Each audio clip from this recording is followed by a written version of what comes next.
Assalamualaikum warahmatullahi wabarakatuh. Halo teman-teman pendengar semuanya. Kali ini saya akan memperkenalkan diri saya dulu nih. Nama saya Nurhaliza, saya seorang mahasiswi dari Prodi PGMI semester 8 IAIN Langsa. Selamat datang di Nurhaliza Podcast. Bagaimana kabar teman-teman semuanya? Semoga teman-teman semuanya dalam keadaan sehat semuanya ya. Semangat puasanya, semangat bagi kita yang sedang beraktivitas maupun sedang beristirahat. Jangan lupa tersenyum.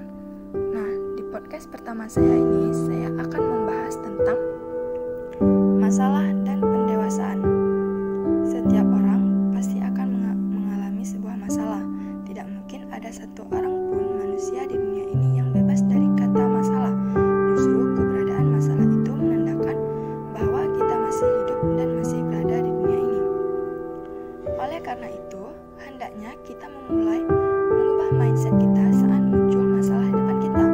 Hendaknya kita melihat sebuah masalah sebagai ajang menempa diri menjadi lebih dewasa. Nah, berikut ini saya juga akan membahas 13 cara mendewasakan diri dalam menghadapi masalah. Simak terus ya. Yang pertama itu, niatkan diri untuk menjadi dewasa. Ingatlah tujuan kita awalnya. Mengapa kamu ingin menjadi dewasa? Yang kedua, buat diri lebih berani mengambil keputusan. Berani mengambil keputusan merupakan langkah berikutnya untuk kamu menjadi lebih dewasa dalam menghadapi masalah. Yang ketiga, jangan bersembunyi dari masalah. Berkaitan dengan poin sebelumnya, kamu jangan pernah bersembunyi atau lari dari dalam masalah. Dan yang keempat, berani ambil sikap meski sangat berat. Tidak jarang solusi dari sebuah masalah membutuhkan sikap yang sangat sulit dilakukan. Yang kelima, berpikir secara jangka panjang. Saat kamu memikirkan solusi dari masalah, jangan hanya memikirkan untuk menyelesaikannya saja. Dan yang keenam, jadikan masalah sebagai cerminan diri. Selain kamu mencari solusi untuk menyelesaikan masalah, kamu juga harus mengambil pelajaran dari masalah yang muncul. Yang ketujuh, teruslah berpikir positif. Terkadang masalah yang muncul membuat kita sedih, down hingga merasa putus asa. Yang kedelapan, minta pendapat orang lain. Jangan pernah ragu untuk meminta nasihat dari orang lain. Bisa saja dari orang tua, saudara, atau bahkan sahabatmu sendiri. Yang kesembilan itu harus bersabar. Kesabaran ini sangatlah dibutuhkan untuk kita melakukan cara mendewasakan diri dalam menghadapi masalah. Dan yang kesepuluh, ikhlas. Setelah kita bersabar dalam menghadapi masalah ini, coba tanamkan juga dalam hatimu rasa ikhlas. Dan yang kesebelas, jangan pernah mengeluh. Hentikan kebiasaan mengeluh. Banyak mengeluh hanya akan membuat masalahmu terasa semakin berat. Bahkan kebiasaan mengeluh juga tidak akan menyelesaikan masalah kita dan tidak akan memberi solusi apapun. Ke-12, tetaplah normal. Menjadi dewasa bukan berarti kamu terlarang untuk menangis. Justru menangis ini akan membuatmu merasa emosi dan mengurangi sedikit beban dalam pikiranmu. Dan yang terakhir, jangan lupa berdoa. Setelah kita berusaha dan berikhtiar dalam menyelesaikan masalah, jangan lupa untuk berdoa meminta petunjuk kepada Allah Subhanahu wa Ta'ala, karena Beliaulah yang memberi kita masalah sebagai bentuk kasih sayangnya, juga memiliki solusi untuk masalah kita.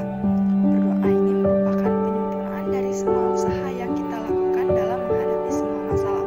Kemudian, pendewasaan, di mana pendewasaan ini adalah salah satu hal yang harus kita nanti-nantikan dahulunya, namun malah kita takuti setelah kita merasakannya.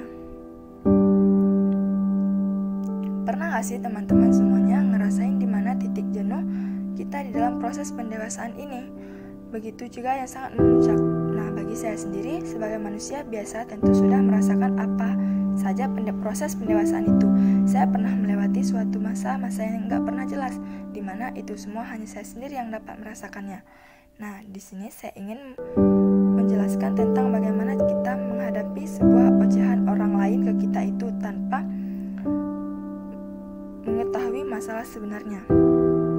Nah, sebagai manusia, kita itu sudah dapat dikatakan permasalahan yang sering banget kita ketemui di sekitar lingkungan kita sendiri, bahkan dalam keluarga, dalam pertemanan, bahkan dalam lingkungan.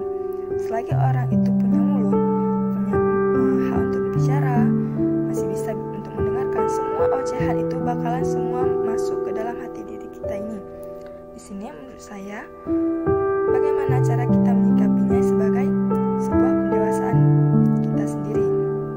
Nah, kalau kita terlalu menyikapi hal-hal yang menurut kita tidak baik itu, maka itu semua akan membuat kita membuang-buang waktu dan akan menguras tenaga kita untuk berpikir hal-hal yang gak penting. Yang selagi kita tidak pernah mengurusin kehidupan orang lain, yang menurut saya sih itu semua gak akan bakal terjadi pada diri kita sendiri. Soalnya selama saya hidup selama 22 tahun ini, yang terlalu banyak ocehan-ocehan dan hinaan yang pernah saya dapatkan. Tapi itu semua semakin kita dewasa, semakin kita mendapatkan ocehan tersebut, maka semakin membuat kita semakin mengerti apa itu sebuah kehidupan dan proses pendewasaan.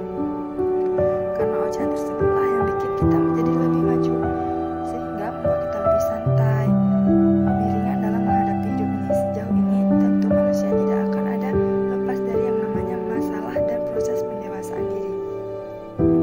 Buat teman-teman semuanya yang pernah merasakan lelah letihnya menjalani sebuah masalah dalam proses pendewasaan ini, baik dari segi apapun, bagi saya kita harus yakin kita semua ini bisa mensupport diri kita sendiri.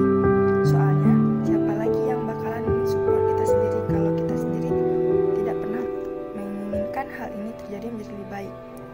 Buat teman-teman semuanya nih, kita semua harus percaya diri, kita semua harus bisa maju. Semoga ini sedikit motivasi, walaupun kadang saya sendiri juga masih merasakan hal ini tersebut. Buat teman-teman semuanya yang mendengarkan podcast saya ini, saya sangat berharap kepada kalian semua, kita semua harus optimis sama diri kita sendiri nih. Harus tetap semangat dalam menghadapi proses sebuah pendewasaan ini. Mungkin hanya ini yang dapat saya sampaikan di podcast saya kali ini. Sampai di sini segmen saya. Assalamualaikum warahmatullahi wabarakatuh.